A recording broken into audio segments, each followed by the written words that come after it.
Bienvenue dans Parlons-en, votre rendez-vous avec l'info qui prend son temps. Voici les titres de l'actualité internationale de ce mardi. Il va devenir à la mi-journée le plus jeune président de l'histoire de son pays.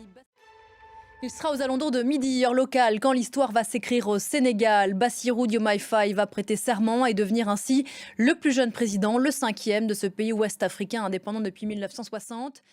Investiture à suivre bien sûr en direct sur France 24. La guerre à Gaza a fait 7 victimes de plus ces dernières heures, 4 humanitaires étrangers et plusieurs Palestiniens.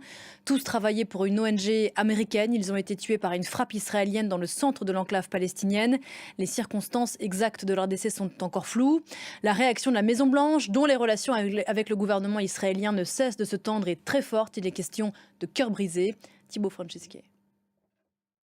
Autre frappe imputée à Israël, ce qu'elle dément, dont il est question ce matin, celle qui a visé hier le consulat iranien de Damas, situé dans un quartier ultra sécurisé de la capitale syrienne.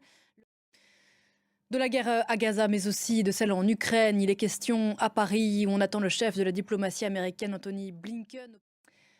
À retenir également la disparition de l'une des très grandes voix de la francophonie, l'écrivaine guadeloupéenne Marie Scondé. Et puis des images de Tokyo et de la floraison des sakuras, les cerisiers en fleurs qui intervient chaque année. Réchauffement climatique oblige d'ailleurs de plus en plus tôt.